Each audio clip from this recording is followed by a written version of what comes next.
사도행전 2장 1절에서 13절까지 우리 한 절씩 교독합니다. 좀 춥지 않으세요? 예, 추운 것 에어컨 좀 끄면 좋겠어요.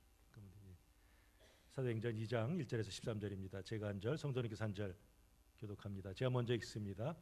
오순절날이 이미 이름에 그들이 다 같이 한 곳에 모였더니 호련히 하늘로부터 급하고 강한 바람 같은 소리가 있어 그들이 앉은 온 집에 가득하며 마치 불이 혀처럼 갈라지는 것들이 그들에게 보여 각 사람 위에 하나씩 임하여 있더니 그들이 다 성령의 충만함을 받고 성령이 말하게 하심을 따라 다른 언어들로 말하기를 시작하니라. 그때 경건한 유대인들이 천하 각국으로부터 와서 예루살렘에 머물러 있더니 이 소리가 나매 큰 무리가 모여 각각 자기의 방언으로 제자들이 말하는 것을 듣고 소동하여 다 놀라 신기하게 여기어 이르되 보라 이 말하는 사람들이 다 갈릴리 사람이 아니냐. 우리가 우리 각 사람이 난 곳 방언으로 듣게 되는 것이 어찌 됨이냐.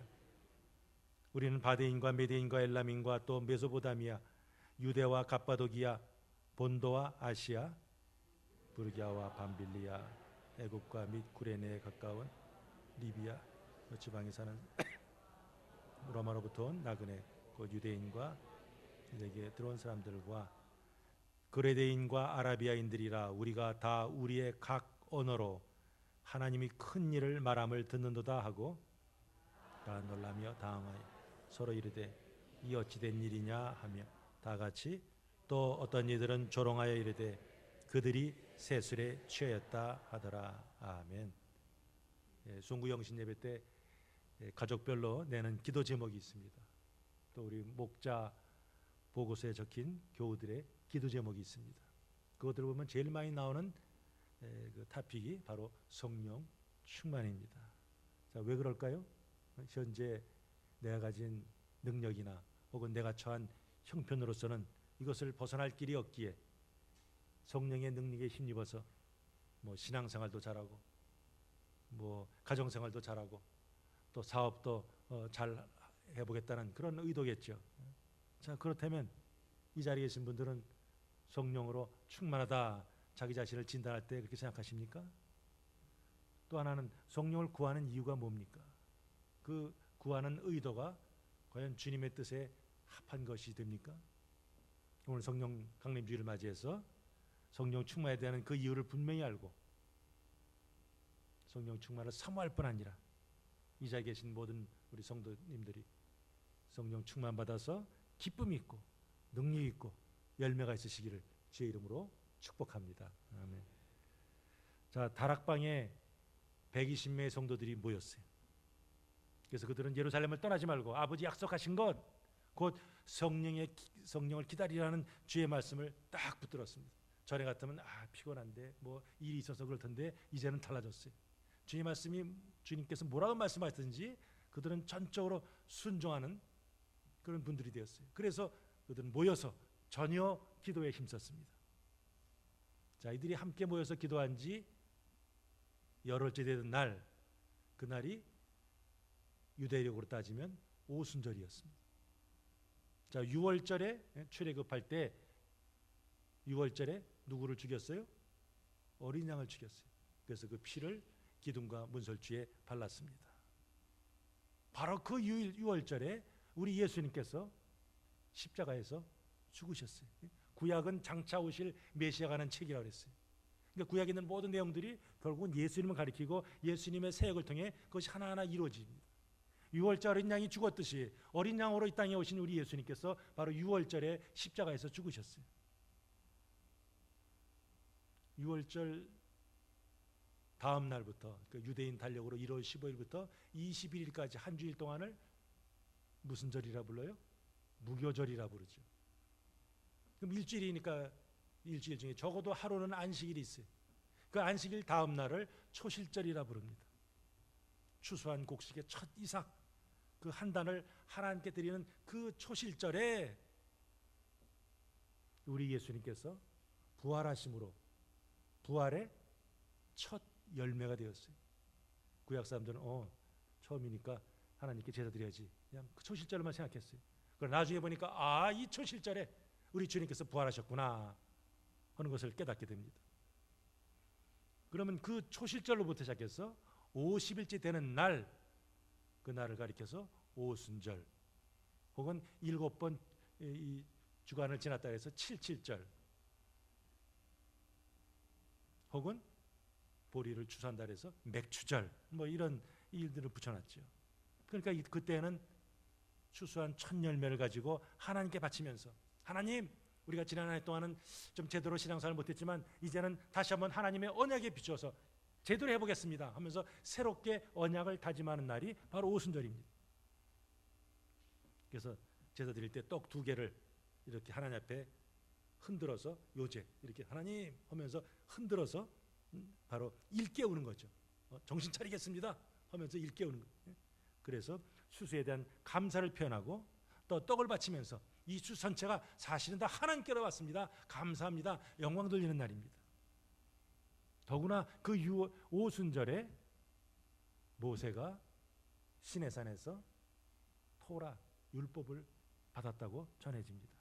그러니까 아주 하나님부터 귀한 선물을 받은 날이 오순절인데, 바로 그날에 하나님께서는 성령을 선물로 주시면서 교회 시대의 새로운 장을 열게 하셨습니다. 자, 그들이 모인 곳이 어디예요? 120명 정도 어디 모였어요? 예, 다락방이죠. 성경에 마가의 다락방이라는 말은 없어요. 그냥 다락방입니다. 다락방인데, 다락방은 성전 근처에 있죠. 왜? 그들이 무리가 나가서 성령 충만해서 외칠 때 뭐예요? 그 성전으로 가던 사람들이 다 들었죠. 그러니까 굉장히 가까운 지인 것을 알 수가 있어요. 우리 사진 하나 보겠습니다. 예, 이번에 저희가 저곳을 들렀습니다. 바로 저 다락방에서 무슨 일이 있었어요? 또 최후의 만찬도 나눴죠. 그리고 다락방에 모였는데 아주 의미 있는 장소인지라 사실은 제가 함께 갔던 그 교회에서도 저 다락방에서 성찬을 하면 좋겠다. 그런데 저희가 굉장히 관광지에서 사람들이 굉장히 많이 다니기 때문에 그것을 허락지 않았어요. 그래서 저곳에서 성찬은 드리지 못했는데 아주 돌로 이렇게 만들어지고 기둥이 있고, 저 정도면 충분히 뭐 120명이 들어가고도 남는 아주 넓은 그런 장소입니다.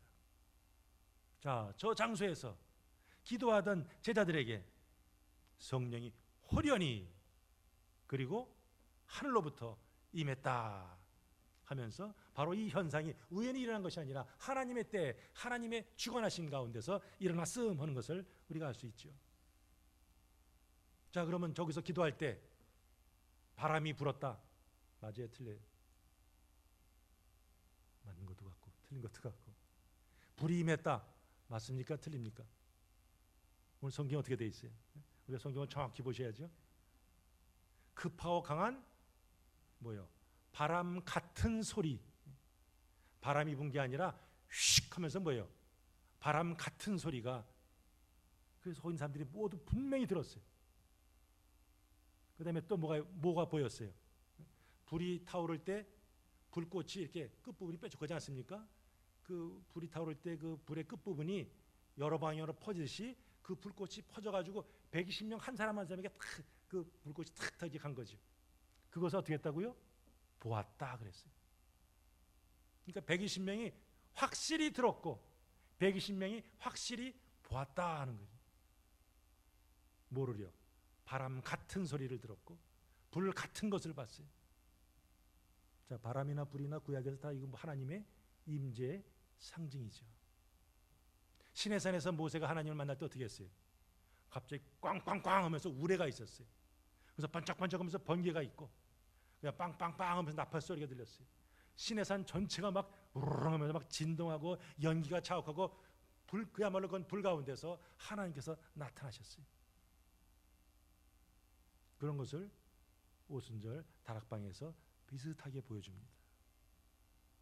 어느 누구도 부인할 수 없는 그런 시각적인 청각적인 그런 현상으로 인해서 그 방 안에 있는 사람들은 한 사람의 예도 없이 성령의 예를, 그 세례를 받았고 그리고 나 받았어 하는 사실을 분명히 깨달았습니다. 만약에 그런 현상이 없으면 성령이 그야말로 이슬비같이 스그머니 들어와서 우리 안에 거하시면 어떻게 되겠어요? 120명의 성도들이 기도하면서 주님께서 주신다 그랬는데 기도하고 하루, 이틀, 사흘, 열흘, 뭐 보름 아무리 기도해도 도대체 뭐 임했는지 안 했는지 알 수가 없으면 어떻게 되겠어요? 다 지쳐서 쓰러지지 않겠습니까? 그러나 깨우신 거죠. 확실하게 그들이 알 수 있게, 볼 수 있게, 들을 수 있게 오셨어요. 더구나 불의 혀 같은 것이 쫙 그들에게 왔다 그랬어요. 혀가 뭐 역할이 뭐예요? 말할 때 혀가 움직이잖아요. 바로 이 제자들이 이제는 성령의 인도하신 가운데서 하나님의 말씀을 전할 준비가 되었음 하는 것을 의미하죠. 자, 그렇다면 성령 강림은 바람 같은 소리와 불 같은 불의 혀 같은 것들이 임해야만 되는가? 그렇지는 않죠.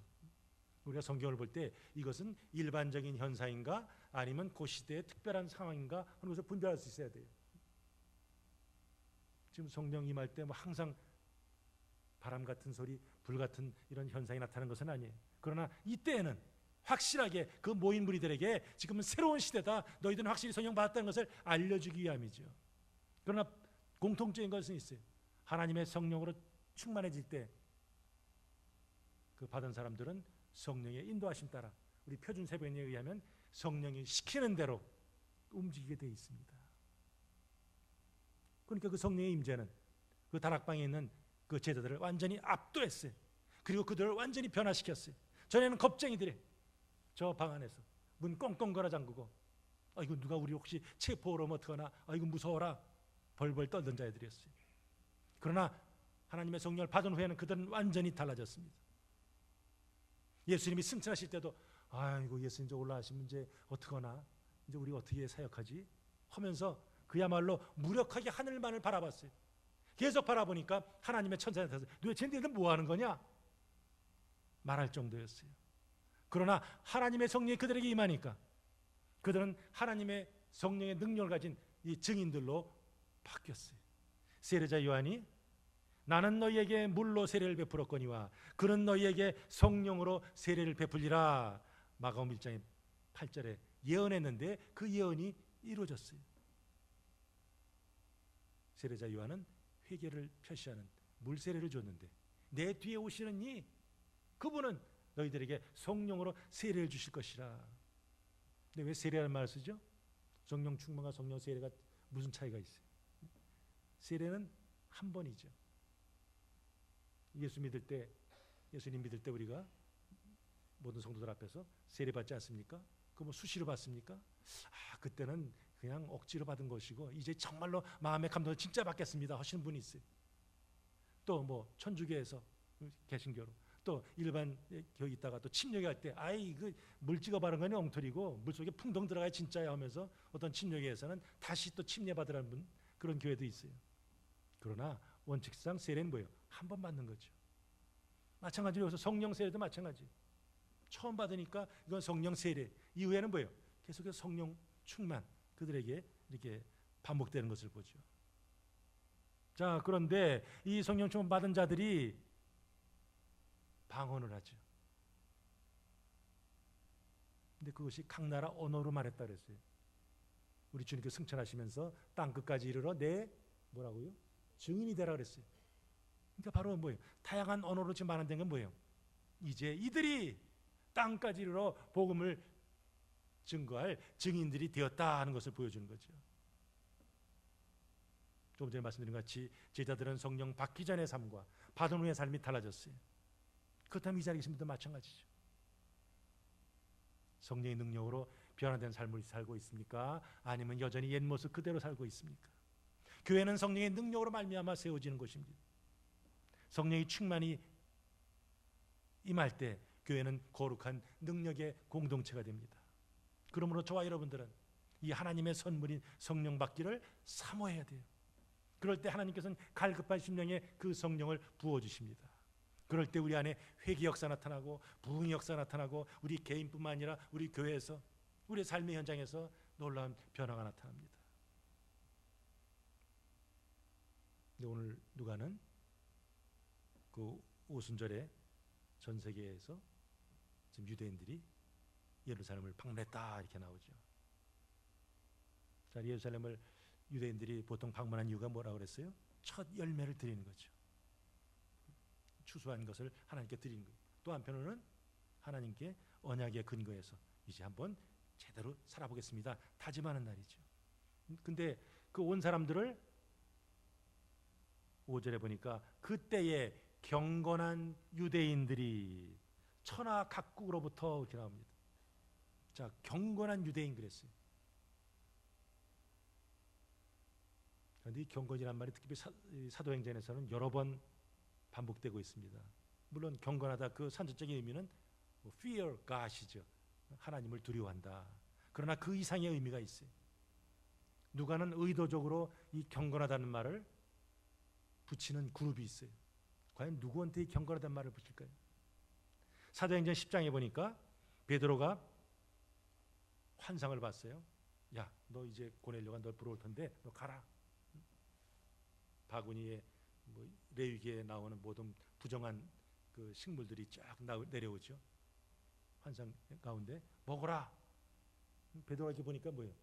이거 무슨 뱀장어, 랍스터, 조개, 이거 비늘도 없는 것들 안 먹어요, 안 먹어. 나 이런 거 부정해서 안 먹어요. 그랬더니 그 바구니가 쑥 올라가죠. 좀 있으니까 또 내려와요. 먹어라. 싫어요. 그러니까 또 올라. 세 번째 또 내려와요. 그것도 싫다고 그랬죠. 그러나 생각한 거죠. 이상하다. 뭔가 세 번씩 할 때는 뭐예요? 예수님께서 베드로한테 너 나 사랑하느냐 세 번씩이나 물었잖아요. 세 번씩이나 할 때는 뭔가 의미가 있죠. 곰곰 생각할 때 그때 야 이제 고넬료가 너를 부러울 텐데 가라 그랬어요. 그 말씀에 순종해서 베드로가 갔더니 고넬료 집에 뭐예요? 그 가족 친구들 그냥 입추의 여럿이 꽉 차 있어요. 베드로가 하나님의 성령으로 충만해서 열심히 설교를 하는데 갑자기 그 방 안에 있는 모든 사람들이 일제히 방언하기 시작하죠. 베드로가 놀랐어요. 이 성령은 우리 유대인만 받는 줄 알았더니 이방인도 받네 하는 것을 그가 깨닫게 되죠. 자, 그럴 때 누가는 그들을 가리켜서 하나님을 경외하는 자들 이렇게 부릅니다. 또 사도행전 13장에 보니까 1차 전도여행 때 바울이 바나바와 함께 비시디아 안디옥이라는 지역을 갔습니다. 그랬더니 거기서 유대인과 유대교에 입교한 경건한 사람들이 바울과 바나바를 따랐다 하는 기록이 있습니다. 사도행전 17장에도 보면 데살로니가에 있는 경건한 유대인들, 또 아테네 갔더니 그 회당에 있는 경건한 사람들 언급됩니다. 자, 사도들이 복음 전가할 때마다 등장하는 사람들이 경건한 사람들이에요. 그건 그냥 일반적인 회용사로 그냥 하나님을 경외하는 사람들이 아니라 특정한 그룹이죠. 어떤 사람들이요? 바로 하나님께서는 그 경건한 사람들, 그 구별된 사람들을 통해서 복음을 이렇게 받아들이게 합니다. 그러니까 아마 여기서도 경건한 유대인이라 그 순례객 중에 전부 다 경건하겠어요? 그렇진 않겠죠. 그러나 경건한 유대인 이렇게 언급한 이유는 아마 그들 중에 오늘 본문 다음에 무슨 얘기가 나와요? 베드로의 설교가 나오죠. 설교 듣고 어떤 반응 보이죠? 막 가슴이 찔러요. 아이쿠 우리가 죄졌구나. 예수님 죽이는데 동참했구나. 형제들아 우리가 어찌할꼬. 그때 베드로가 그들에게 회개하고 주 예수를 믿으라 그러면 성령을 받으리니 하면서 뭐예요? 하루에 몇 명이요? 3,000명이 회개하죠. 아마 여기에 나오는 이 경건한 사람들이, 그 경건한 유대인들이 그 3,000명의 그 회개하는 그룹에 참여했겠죠. 근데 제자들이 요즘 말로 하면 외국어죠. 외국어를 유창하게 하니까 깜짝 놀란 거예요. 저 친구들 저기 물고기 배 놨다는 그 무식한 사람들이지 않은데 갈리 출신인데 어떻게 저렇게 우리나라 말을 잘하지? 자기 온 출신의 말을 잘하지? 하면서 뭐예요? 신기했어요. 믿을 수가 없었어요. 그래서 질문하죠. 도대체 우리의 그 언어로 제자들이 이렇게 말을 하는데 이게 도대체 어찌된 일이냐 하는 거죠. 자, 여기서 말하는 방언은 뭡니까? 우린 방언은 뭐 생각해요? 하나님과 깊은 교제를 나눌 때 나타나는 현상, 통역을 통해서만 이해할 수 있는 신비한 언어, 그것이 보통 우리가 생각하는 방언이고 고린도전서에 나오는 방언이죠. 그러나 여기서 나오는 이 오순절 성령 강림 때 나오는 이 방언은 그냥 각 나라 언어입니다. 보혜사 성령께서 제자들에게 능력을 주시니까 그 언어를 들을 때 서로 통하는 그런 역사가 나타났어요. 그러면서 누가는 도대체 여기 온 사람들이 누구냐 하면서 15개의 지명을 소개합니다. 자, 예루살렘을 중심으로 해서 동서남북에 있는 그 지역을 소개하고 있어요. 자, 우리 한번 지도를 한번 볼까요? 예. 지도 글자가 좀 작아서 그런데요. 자, 예루살렘 항상 중심은 예루살렘이 여기 있죠. 예루살렘. 여기 예루살렘이 있습니다. 예루살렘이 속한 지방이 뭐예요? 유대죠. 자, 그러면 거기 보면 제일 먼저 나오는 데가 어디예요? 바데 이렇게 나옵니다. 여기 지도에는 잘 나오질 않는데요. 이 메소포타미아 동쪽에 영어로는 파르티아, P-A-R-T-H-I-A, 파르티아입니다. 그러니까 꼭 로마 제국이 아니라 로마 제국 바깥에 메소포타미아 동쪽에 있는 아직 로마 제국이 정복하지 않은 지역에 있는 그 사람들도 왔음 하는 거죠. 거기에 대표적인 세 개의 동네가 바데, 메데, 엘람입니다. 그 다음에 이제 서쪽으로 와서 메소포타미아가 있죠. 메소포타미아 여기에 뭐 티그리스강, 유프라데스강 그 지역에 사실은 그 지역에 이 디아스포라 유대인들이 제일 많이 살고 있습니다. 그 다음에 그러니까 그 지역 사람들은 뭘 써요? 아랍어를 쓰죠. 셈족의 언어를 사용합니다. 그 다음에 구분되는 지역이 이제 시리아 지역이에요. 그래서 물론 유대는 예루살렘을 포함해서 혹은 그 남쪽에 있는 지역인데 그 다음에 나오는 것이 갑바도기아, 갑바도시아 이러죠. 갑바도기가 어디 있어요? 예, 갑바도기아 여기 있죠. 그 다음에 본도 여기 폰터스 해가지고 그냥 본도로 이렇게 번역이 되어 있어요. 본도 그 다음에 그리고 부르기아, 밤빌리아, 아시아. 그러니까 요즘은 따지면 터키죠. 그 지방의 사람들 거기는 주로 어떤 단어를 씁니까? 어떤 말을 써요? 헬라어를 쓰죠. 물론 그 지역에 더 로컬 언어도 있지만 그러나 전체적으로는 헬라어를 쓰는 지역이에요. 그 다음에 남쪽으로 뭐가 있어요? 애굽이 있고 여기 구레네인데 구레네는 여기 한 도시죠. 그리고 이 전체 도시가 동네가 뭐예요? 리비아죠. 요즘에는 똑같은 리비아죠. 그 다음에 로마가 여기 소개됩니다. 그러니까 여기는 뭐예요? 라틴어를 쓰죠. 그 다음에 그레데가 있어요. 크레테, 그레데서. 그 다음엔 아라비아는 어디 있습니까? 여기 아라비아죠. 유대의 동남쪽에 있는 나바테 뭐 이런 아라비아. 그러니까 유대를 예루살렘 중심으로 해서 동서남북으로 산지 사방에서 뭐예요? 여러 출신 사람들이 왔다. 근데 그들은 유대인들이거나 혹은 유대교에 입교한 사람들. 그러니까 이방인으로서 나는 여호와 하나님 믿고 싶어. 나는 토라대로 살고 싶어 하는 사람들. 그런 사람들이 유대교에 입교한 사람들이죠. 그 사람들이 지금 오순절이 되어서 지금 예루살렘으로 몰려드는 거죠. 그러니까 그런 다양한 지역을 이렇게 전한 이유가 뭡니까? 그들이 나중에 그 말씀을 듣고 그 중에 받아들인 사람들이 또 자기 동네 가서 뭐예요? 복음을 전할 거 아닙니까? 그러니까 바로 그 다양한 지역에서 온 사람들이 복음의 증인으로 사역함으로써 땅 끝까지 복음이 뻗어날 것을 또 여기서 상징적으로 보여주고 있습니다. 자, 그러면 이렇게 사도들이 열심히 방언했더니 반응이 두 가지죠. 하나는 앞에 나온 대로 이야 대단하네. 저들이 하나님의 큰 일을 막하는구나 하면서 감탄하죠. 그러나 또 다른 무리는 뭐예요? 저 친구들이 저 아침부터 술 퍼먹고 저 취해서 술 지정하네. 성령의 역사를 보고도 술에 취해서 저러는 것이라 조롱하는 무리들이 있었어요. 뭐 예수님 사역 때도 그랬고 오늘도 마찬가지죠. 긍정적으로 보는 무리가 있고 대적하는 무리들이 항상 있게 마련이에요. 눈에 보이는 그 하나님의 역사를 밝히 보고도 그것을 거절한 자에게는 하나님의 심판밖에 있는 게 없지요. 자, 신의 산에 임한 하나님의 역사 가운데서 이스라엘 백성들은 하나님과 언약을 맺었어요. 우리가 이 토라의 말씀대로 살겠습니다. 우리는 이제 언약 백성입니다.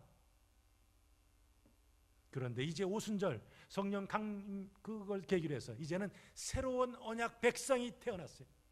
그게 바로 교회입니다. 그러니까 이스라엘 민족을 그런 바운드를 넘어선 보편적인 이제 신앙 공동체가 생겼어요. 그것이 바로 교회예요. 신의 산에서 하나님의 음성이 들릴 때 누가 들었어요?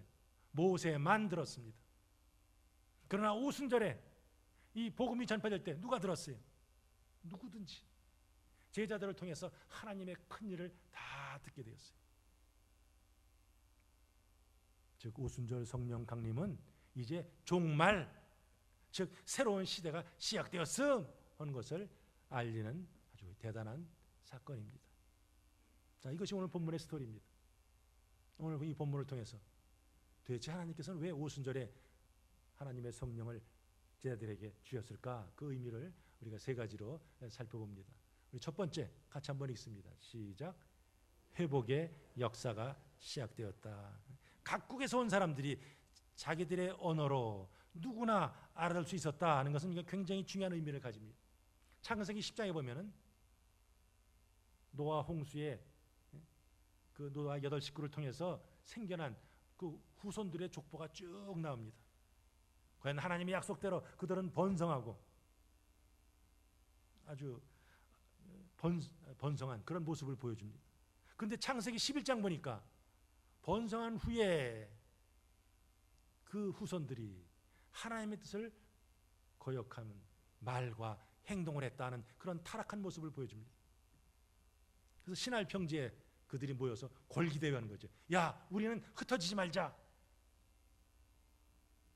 하나님께서는 그들에게 뭘 명령했어요? 너희들은 생육하고 번성해서 땅에 충만하라. 땅에 충만하면 뭐예요? 흩어져야죠. 그러나 그들은 싫어 이거죠. 흩어지지 않도록 아주 결의대회를 하는 거죠. 그러니까 하나님에 대한 반역 의지가 그 구호 속에 담겨져 있어요. 그들이 마음에 생각하는 것은 항상 악한 것이라 그랬어요. 그러니까 그들은 하나의 언어를 가지고 인간 나라를 잘 세워보자 하는 그런 계획을 세웠어요. 그래서 흩어지지 않도록 한 곳에 터를 잘 닦고 우리가 가진 기술력을 바탕으로 해서 만들어놓은 그 업적 속에서 우리의 안전을 도모하자 하는 거예요. 인간의 위대함, 하나님의 영광, 지금 이것이 꽝 하고 충돌하는 순간이죠. 자, 인간들이 그래서 열심히 탑을 쌓아요. 근데 하나님께서 이렇게 보시는 거죠. 그래서 인생들에게 내려오셔서 그들을 살피시고 심판하십니다. 자, 인간들은 뭐 하자고요? 만들자 하는 거예요. 만들자. 근데 하나님께서 뭐 하십니까? 그걸 보면서 혼잡시키자 하는 거예요. 우리말에는 전혀 틀리지만 사실은 이거는 히브리 말 보면 단어가 비슷합니다. 그러니까 이 언론이 아니라 말 그 플레이죠. 만들자, 혼잡시키자 이 비슷한 단어예요. 사람들은 뭐 해보자 하는데 하나님께서 그것을 흩뜨리려는 거죠. 바벨의 뜻이 뭐예요? 혼란이에요. 혼란. 하나의 언어로 평온하게 살던 세계가 이제 하나님께서 그 말을 혼란시키니까 서로 대화가 안 돼요. 야, 저 망치 가져와. 무슨 소리야? 알아들을 수가 없어요. 야, 벽돌 가져와. 말하는데 저쪽에서는 뭐 영어로 말하면 뭐 중국말로 듣고 뭐 이런 식이죠. 그러니까 혼란이 그러다 보니까 이거 안 되겠네 하면서 거기에 있던 사람들이 사방으로 흩어졌습니다. 바벨이 혼돈이란 뜻이라 그랬어요. 거기서 벗어나야 비로소 진짜 소망이 생기는 거죠. 스바냐 선지자가 종말에 이 혼돈의 언어에서 회복된 상태인 하나의 언어로 하나님께 예배드릴 것이라 예언했어요. 그때에 내가 여러 백성의 입술을 깨끗하게 하여 그들이 다 여호와 이름을 부르며 한 가지로 나를 섬기게 되리니 스바냐 3장 9절에 나옵니다. 근데 누가는 바로 오순절 성령 강림을 통해서 그 스바냐의 한 예언이 이루어졌음 하는 것을 보여주고 있어요. 디아스포라 흩어진 유대인들이 예루살렘에 와서 성령 충만 받은 제자들을 통해서 각 나라 말로 듣기 시작하면서 바로 온 인류가 이제 예수 그리스도 안에서 이젠 하나의 백성으로 돌아오게 되었다 하는 것을 상징적으로 좀 보여주는 그런 사건이죠. 이 뒤에는 누가 계신 거예요? 결국 하나님이 계신 거죠. 오순절에 성령 임하고 거기 제자들이 방언을 하고 이것은 바로 예수님의 죽으심과 그 부활을 이제 전 세계에 퍼뜨려서 그 믿는 자들이 다 하나님의 구원에 동참하기를 원하는 그런 하나님의 그 간절한 소원이 있었기에 지금 이 사건을 일으키셨어요. 바벨탑 저주로 인해서 언어가 흩어졌지만 하나님께서는 오순절에 성령을 받게 함으로 인해서 이젠 그 저주가 끊어져서 어떤 언어나 민족의 구분을 떠나서 이제는 한 믿음의 공동체가 생겨나게 됐다는 거예요. 분리와 흩어짐, 어떤 혼돈과 갈등, 이것은 인간의 죄의 결과였어요. 그런데 이제는 하나님의 성령 역사 속에서 하나됨, 소통, 샬롬, 이것을 이루기를 원하십니다. 마찬가지 우리의 가정에도, 우리의 교회에도, 우리의 관계된 그것 속에서 혹시 갈등으로 얼룩진 나누임이 있다면 우리는 성령의 역사가 임하기를 위해서 간절히 기도해야 합니다. 교회는 건물이 아니에요. 교회 당하면 건물이지만 교회는 뭐예요? 모임이죠. 하나님 나라 시민들의 모임, 하나님이 사랑하시는 가족들의 모임, 하나님이 거하시는 성전이죠. 그곳에 하나님께서 계시고 다스리시고 주관하시고 사랑을 베푸십니다. 이제는 신분, 나이, 성별, 국적 그 상관없이 성도들은 그리스도 안에서 하나가 되어서 주님이 원하시는 사명을 감당합니다. 그렇다면 교회가 먼저 화해를 연습하고 실천하는 장소가 되어야 합니다. 그러려면 전제 조건이 뭐예요? 모든 교우들이 하나님의 성령으로 충만해야 합니다. 그럴 때 비로소 자발적으로 서로를 섬길 수 있어요. 자, 두 번째, 오순절 성령 강림의 의미. 시작. 그리스도의 몸된 교회가 시작되었다 하는 거죠. 교회사에서 한 획을 긋는 중요한 사건 중에 하나가 바로 이 오순절 성령 강림이죠. 모세와 이스라엘 백들이 시내 산에서 임하시는 하나님의 그 임재를 그들이 경험했어요. 마찬가지로 성령께서 지상으로 임하는 그 사건, 굉장히 그 모세 때와 비슷하죠. 하나님은 약속하신 성령을 이스라엘 백들에게, 특히 제자들에게 보내셨습니다. 성령께서는 바람처럼, 불처럼 다락방에 있는 그 제자들에게 임하셨어요. 그리고 전체적으로만 임하실 뿐만 아니라 각 사람에게, 120명의 사람들에게 한 사람이 없이 일일이 다 임했어요.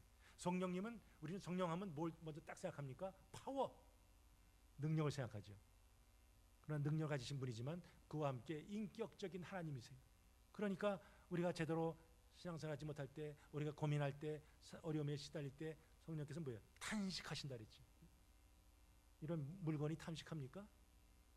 인격 가지신 분이니까 탄식하시죠. 성령은 탄식하시면서 우리가 주 안에서 바로 서기를 원하시고 주님 원하시는 삶을 살기를 원하십니다. 성령의 임재는 믿는 자들을 온전히 압도하시고 그들을 변화시켰어요. 그래서 그 결과, 하나님의 성령이 임한 결과 예루살렘 교회가 탄생되었어요. 그러니까 오늘 이 오순절, 이 성령 강림 주일은 어떤 면에서 뭐예요? 교회의 생일날이에요. 신약교회의 생일날이죠. 교회는 뭐라고요? 성령의 능력에 힘입어서 그리스도의 구원을 증거하는 무리입니다. 그렇다면 저와 여러분도 이 하나님의 성령의 기름 부음 속에서 정말 주님 원하시는 삶을 살 수 있도록 우리는 계속해서 주님 앞에 엎드려야 되고 그 성령으로 충만하기를 사모해야 되죠. 마지막으로요, 3번 시작. 교회의 선교가 시작되었다 그랬어요. 자, 제자들은 지난 3년 동안 예수님과 함께 지냈어요. 예수님이 누구신가 어렴풋이 알았어요. 예수님이 주신 사명 조금 깨달았어요. 그러나 예수님이 십자가에 달리시는 그 전후로 해가지고 제자들은 또 도망가고 부인하고 좀 이렇게 안타까운 모습을 보였죠. 그때 예수님께서는 40일 동안, 부활후 40일 동안 계시면서 집중, 인텐시브 코스로 그들을 다시 한번 재교육을 시켰어요. 그래서 그들은 부활에 확신을 갖게 되었고 또한 사명감을, 주님의 양을 채워야 되는구나 하는 것을 깨닫게 되었어요. 그러나 주님 보실 때 주님께서 믿음의 저울에 딱 달아보니 아직도 부족한데 하는 것을 보셨어요. 그래서 주님께서는 제자들에게 너희들은 예루살렘을 떠나지 말고 위로부터 주시는 성령을 받을 때까지 기다리라 그랬어요. 그 성령 받는 것은 그들만을 위한 것이 아니라 그들을 통해서 다른 사람들을 구원하시기 위한 하나님의 계획이지요. 그러니까 다른 나라 말로 말했던 건 뭐예요? 이제 구원의 대상이 어떤 이스라엘은 이런 민족적인 문턱 그 안에만 있는 것이 아니라 그것을 넘어서서 이제는 퍼져든다는 거죠. 오늘 누가는 제자들이 어떤 식으로 무슨 내용으로 방언했다, 이거 어떤 식으로 방언했다, 어떻게 이런 말은 하지 않아요. 오히려 그들이 뭘 말했지? 하나님의 큰 일을 말했어. 그랬더니 어떤 반응이 일어났나? 거기에 대해서 더 초점을 맞추고 있어요. 하나님의 큰 일이 뭐예요? 하나님께서 예수님을 통해서 백성들 가운데서 행하신 놀라운 구원의 역사, 그의 사역, 그의 순환, 십자가의 죽음, 부활, 승천, 재림의 약속, 이게 다 하나님의 큰 일이죠. 그 하나님의 큰 일이 어디서 시작된 거예요? 다락방에서부터 시작됐어요. 그러니까 결국 결론적으로 말하면 성령 충만을 받는 궁극적인 목적이 뭐예요? 이게 분명해야지. 예수 그리스도를 증거하는 거예요. 그렇다면 저와 여러분들도 그 일의 최우선 순위를 삼고 우리가 성령 충만을 구해야죠. 나머지는 사이드예요. 예수님께서 아버지께서 나를 보내신 것 같이 나도 너희를 보내노라 했어요. 성경 공부 전에 많이 했잖아요. 제자들 부르신 두 가지 목적, 하나는 함께 있게 하기 위해서, 두 번째는요 보내기 위해서. 궁극적으로 제자들은 보내기 위해서 부름받았어요. 예수님께 너희를 보내노라 약속하셨는데 이제 성령 충만한 성도들을 이제 보낼 시간이 된 거죠. 교회에 다양한 사업들을 하죠. 사역들이 이루어집니다. 제가 이번에 총회 갔을 때 경건의 시간이 있어요. 어떤 목사님이 처음 어떤 시골 교회에 부임했는데 부목으로 부임했는데 그 교회 남성교회 여성교회 모임이 마침 있다 그래서 참석해서 가봤어요. 그 남성교회 모임에서 가장 큰 사업이 하나 있어요. 그것도 얘기하는데 그거 좀 잘 잘하고 있냐? 뭐 그런 소리거든요. 그래서 도대체 뭐 사업하는데 뭘 잘 잘하고 있나 했더니 보니까 그 남성교회 제일 큰 사업은 그 개를 길러요. 개 열심히 잘 길러서 복날에 잡아먹는 거. 그게 남성교회 가장 큰 사업.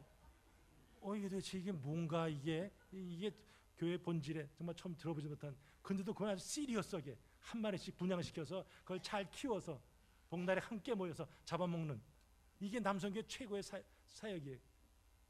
이게 과연 교회에서 그럴 것인가? 또 여성교회는 여성교회대로 엉뚱한데 에너지를 쓰고 있어요. 선교에 걸맞는 그런 선교의 그 일을 하지 않고 우리끼리 이런 것들이 벌어지고 있어요. 우리도 계속 질문해야죠. 교회는 세상이 보여줄 수 없는 그런 성령의 역사로 충만해야죠. 그때 세상은 놀라게 되고, 아까 경건한 사람들이 뭐라고 질문했어요? 이 어찌된 일이냐? 이야, 교회에서 이런 일 하네. 물으면서 관심을 갖게 해야죠. 그것이 교회 혹은 선교회에 가지는 사명이 돼야죠. 그리스도인으로서 믿지 않는 자에게 어떤 영향을 끼치는지, 이 거룩한 영향을 끼치는지 한번 우리 각자를, 우리의 모임을 한번 돌아봐야죠. 그 삶이 여기 표현 나온 같이 예수님을 증거하는 삶이고, 예수님의 흔적을 가지는 삶이고, 그리고 예수님의 흔적을 남기는 삶입니다. 처녀를 잉태하시게 하시고 아들 낳게 하신 분이 누구예요? 무덤에 묻힌 그 주님을 죽음에서 부활하게 하신 분이 누굽니까? 성령님이시죠. 그 성령의 역사를 믿음으로 받아들일 때 우리는 하나님의 큰 일에 동참할 수 있어요. 바로 교회는 성령이 충만하게 거하시는 믿음의 공동체입니다. 오직 성령의 권능만이 죄인을 구원하시고 거룩하게 하십니다. 성령만이 이 분열된 세상을 하나 되게 하십니다. 저와 여러분들이 사명을 제대로 감당하려면 성령의 능력을 힘입어야 합니다. 예수님은 보혜사가 뜻이 뭐라고요? 함께 있도록 부름받은 존재, 그게 바로 보혜사 뜻이라 그랬어요. 예수님이 보혜사예요. 그러나 예수님 이제 올라가셔야 되니까 내가 또 다른 보혜사 보내줄게 하면서 성령을 약속했죠. 보혜사 곧 아버지께서 내 이름으로 보내실 성령, 그가 너희에게 모든 것을 가르치시고 내가 너에게 말한 모든 것을 생각나게 하시리라 하셨어요. 성령이 우리에게 임할 때 깨달아지는 거죠. 말씀을 볼 때 야 이게 이 뜻이었구나, 내게 준 사명이 무엇이구나 하는 것을 깨달아진다는 거죠. 성령 충만은 우리가 성령을 소유해서 뭔가를 좀 이뤄보겠다, 그것이 아니, 진정한 성령의 충만은 뭐예요? 성령의 지배를 받아서 성령이 시키는 대로 성령의 인도하심 따라 행하는 거죠. 그렇다면 저와 여러분도 마찬가지죠. 언제나 우리의 뜻을 내려놓고 성령의 그 인도하심을, 성령의 다스림을 따르고자 우리가 애를 써야 합니다. 성령 강림은 위대한 하나님의 역사를 알리는 신호였습니다. 성부 하나님께서 이 구원의 모든 것을 계획하시고 성자 예수님께서 십자가 부활을 통해서 그것을 이루셨고 성령 하나님께서 이것을 각 사람에게 적용하는 일을 2000년 전에도 하셨고 오늘도 하십니다. 성령이 임하셨을 때 제자들은 거룩한 자들이 되었고 생명력을 가진 그런 새 사람으로 거듭났습니다. 그들은 더 이상 이제 겁쟁이가 아니라 담대하게 죽으면 죽으리라, 순교도 두려워하지 않고 죄를 하는 자들이 되었습니다. 예루살렘 교회는 무리들이 한 자리에 모여서 한 마음으로 전혀 기도하면서 하나님의 성령을 받으면서 시작된 교회였어요. 그렇게 그들의 간증에는 파워가 있었어요. 그들의 사역에는 열매가 풍성했습니다. 결과적으로 하나님께서 기뻐하시니까 날마다 그 수를 더하는 교회가 되었어요. 그렇다면 저희 교회도 예루살렘 교회처럼 하나님의 성령으로 우리 모든 성도들이 충만하고 주의 마음을 가지고 기쁨으로 섬기면서 정말 주님께서 기뻐하시면서 날마다 그 수를 더하는 그런 교회가 되야겠습니다. 하나님의 은혜를 사모하면서 모이기를 힘쓰고 하나님 말씀 붙들면서 간절히 기도하고